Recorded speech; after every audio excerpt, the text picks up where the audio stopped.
पे अटके हुए, हाँ जी, क्योंकि वही चीजें हैं और कुछ है ही नहीं। आपको पता है मजेदार बात, आपके अकाउंट्स में ना, पूरे अकाउंट्स में सिर्फ 5 ही चीजें हैं पढ़ने के लिए। क्या क्या पता है? एसेट, लाइबिलिटीज, इनकम, एक्सपेंसेस और कैपिटल। इसके अलावा कोई और चीज ही नहीं है। आप कोई भी वर्ड यूज कर लो, वो इन 5 में से एक होगा। कुछ भी आपके माइंड में कोई भी आइटम आ रही है, कोई भी वर्ड आ रहा है, उन इन 5 में से वो एक ही होगा। Bank loan, liability, rent, expense, rent pay is expense, rent received is income. आप कोई भी वर्ड दिमाग में रख लो, आप देखोगे आपके पूरे के पूरे अकाउंट्स पे सिर्फ ये 5 ही चीजें हैं। मजेदार बात यह है कि ये एसेट्स और लाइबिलिटीज को हम ना 2 पार्ट्स में डिवाइड कर देते हैं, करंट एंड नॉन करंट। इसका मतलब current asset, non current asset, current liability, non current liability. What is the difference between current and non current? Current is basically the assets which is there for less than 1 year. क्या होते हैं current assets? वो assets, assets क्या होते हैं पहली बात तो वो क्या होते हैं एसेट्स? What are assets? नहीं, कैश की वैल्यू डेप्रिशिएट नहीं होती। मतलब बैंक में जो पैसा पड़ा है आपने और उसको आगे नॉन करंट में ट्रांसफर कर दिया, क्या होते हैं एसेट्स? प्रीपेड एक्सपेंस एसेट है, डेप्रिशिएट नहीं होता। लॉजिक गलत है, अच्छा हुआ बोल दिया। और कौन एसेट्स क्या होते हैं? What do you mean by assets? Items which are used for business. चलो इसको थोड़ा सा ग्रिल करते हैं, क्योंकि अभी आप 11th में नहीं हो। 11th में होते तो मैं बोलती ठीक है, बट अभी हम ACCA में तो हम इसको और थोड़ा बेटर करते हैं। निमी ने बोला मैम जितने बच्चों जितना भी आइटम्स है which is used in the business. ऐसे तो हम प्रिंटिंग पेपर भी यूज करते हैं बिजनेस में, पेन भी यूज कर रहे हैं बिजनेस में। क्या एसेट है? नहीं। क्यों? थोड़ा बेटर करो, ठीक बोल रहे हो, इसी डेफिनेशन को थोड़ा बेटर करो।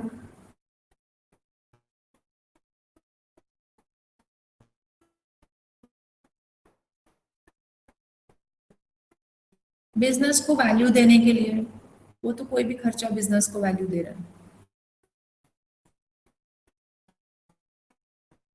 थोड़ा इजी है, बहुत इजी है, सोचो। हाँ, मुझे यही वर्ड चाहिए था, own.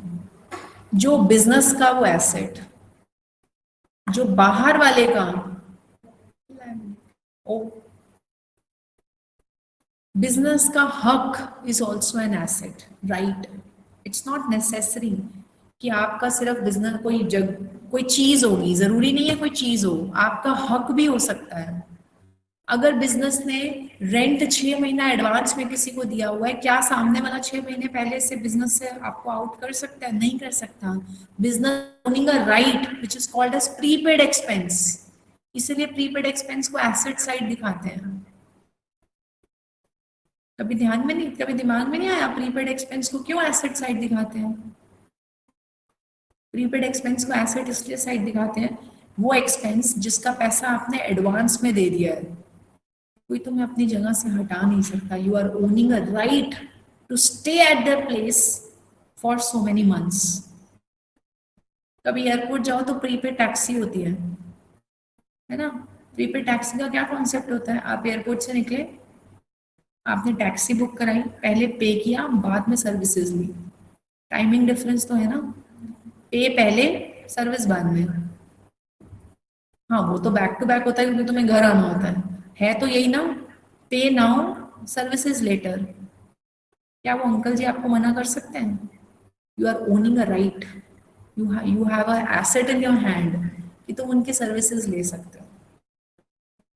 So asset is owning, liability is owing. किसी और का पैसा लगा हुआ है, bank loan is a liability. अब पॉइंट ये आता है, इन एसेट्स में भी कुछ ऐसे राइट्स होते हैं जो लॉन्ग टर्म के लिए होते हैं, और कुछ एसेट्स होते हैं जो जो राइट्स होते हैं वो शॉर्ट टर्म के लिए होते हैं. जैसे डेटर्स. डेटर्स कौन होते हैं? जिनसे हमें पैसा लेना होता है, from whom the company has to take the money. जब पैसा लेना होता है तो कंपनी के लिए क्या बन गया वो? Asset. Company has to take the money, तो कंपनी के लिए एसेट. क्या डेटर से तुम 2-2 साल बाद पैसा लेते हो या कुछ दिनों में पैसा लेते हो? Few days. You can't give them credit period of like 2 years or 1.5 years to the debtor, and hence it is a current asset. Any asset which will be converted into cash, into liquid form within 12 months is called as current asset. Non-current क्या हुए? Which is more than 12 months. जैसे कोई भी घर का asset. आपके घर में एसेट है एसी. ऐसा नहीं है आपने आज यूज किया 2 महीने के बाद आप एसी चेंज कर देते हो. You use the asset for 5 years. That asset is going to give you a long future economic benefit. लंबे समय तक आपके साथ रहने वाला है. गाड़ी, प्रिंटर्स, घर में बहुत furniture, computer, laptop, phones, they all are asset. You're owning asset, but it is not only for 1 year, it is more than 1 year, and hence it is a non-current asset. Similarly, liabilities, the money which you are going to pay to someone within 1 year is a current liability, and if you are making a payment after an year, it is a non-current liability. Logic 12 महीने का ही चलता है. Short term, long term. Logic समझ में आया? तो हमारे accounts के अंदर हम एसेट्स को भी 2 में डिवाइड कर देते हैं, लायबिलिटीज को भी 2 में डिवाइड कर देते हैं. सो एसेट क्या हुए? Non current, current. करंट मतलब जो आपको with in normal operating cycle which is with in 12 months आपको पैसा रियलाइज करके देने वाले हैं, वो सब करंट एसेट्स हैं. जो आपको पैसा आफ्टर 12 मंथ्स देने वाले हैं, या आप उनको बेच के कुछ कमाने वाले नहीं हो, you are going to use it and in the business, it is a non current asset. अब नॉन करंट एसेट में भी 2 तरीके के एसेट आते हैं. कौन कौन से? The assets which you can touch, and there are some assets which you can't touch. tangible and intangible. If there is a physical existence of that asset like a car, plant and machinery, building, correct, वो सब मेरे कौन से assets हैं? Tangible. You can touch, you can feel, you can see. But intangible assets कौन से होते हैं? Which you can't see. Goodwill, computer software, आपके business के लोगो का trademark, brand value, वो सब एसेट हैं क्योंकि लंबे समय तक हम अपने रेपुटेशन से कमाते हैं, but it is intangible non current assets. समझ में आ रहा है? I want you to write all these things. I in next lecture I be giving you some notes जो मुझे चाहिए कि आप ये वर्ड्स टर्म्स के लिए लिखो, क्योंकि इसी के आगे ही पूरी कहानी स्टार्ट होगी. Liabilities again dividing into 2, non current and current. Current liabilities कौन सी होती है? Which will get settled within 12 months, normal operating cycle. Non current liability which is not considered that you have to pay within 12 months, it will take time to repay. जैसे normal loans. Loan भी कौन से है पता है? Bank loans है, long term, 10 साल 15 साल के होते हैं. ठीक है, तो मैंने यहाँ पे 2 वर्ड्स लिखे थे, एसेट्स ओन, लायबिलिटीज ओन.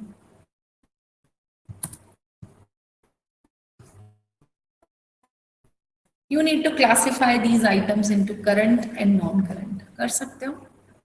चलो स्टार्ट करते हैं। करंट क्या होते हैं, किसके बारे में बताना है, एसेट्स हैं या लाइबिलिटी? पहले तो तुम ये देखना ये जितने भी आइटम्स हैं क्या ये एसेट है या लाइबिलिटी, फिर सोचेंगे कि शॉर्ट टर्म है या लॉन्ग टर्म। ठीक है, will start with Vanshika, land and building. What is land and building? Land and building is liability, पक्का? क्या होते हैं liabilities? What do you mean by liabilities? To whom we need to pay, responsibility. Land and building क्या होती है, जिस घर में आप रह रहे हो, हाँ जिस घर में आप रह रहे हो वो आपका है, own, it is asset. Is it a current or a non current asset? Non current, long term के लिए है। You are not going to earn by selling, this is NCA. Online वाले बच्चों समझ में आ रहा है? Any doubt till here? Non current asset.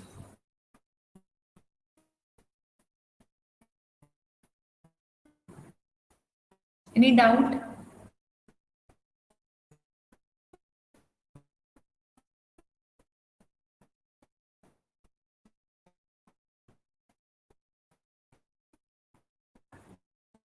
All clear, यहां तक समझ में आ रहा है?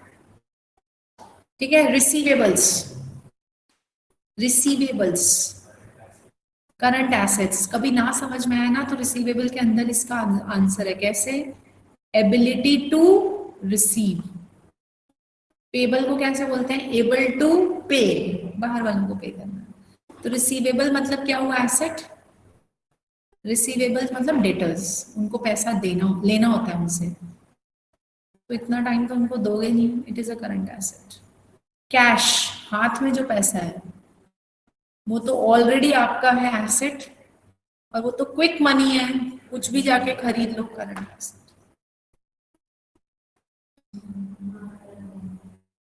परफेक्ट, अभी समझ में आ गया तुम्हें। Loan repayable in 2 years time, repayable मतलब एबिलिटी टू पे, लाइबिलिटी है 2 साल में। लाइबिलिटी है नॉन करंट, क्योंकि current liability within 12 months होती। Payables current. Delivery van, perfect, non current asset. आपकी गाड़ी डिलीवरी के लिए यूज हो रही है, एसेट है, लॉन्ग टर्म के लिए यूज करोगे, नॉन करंट एसेट।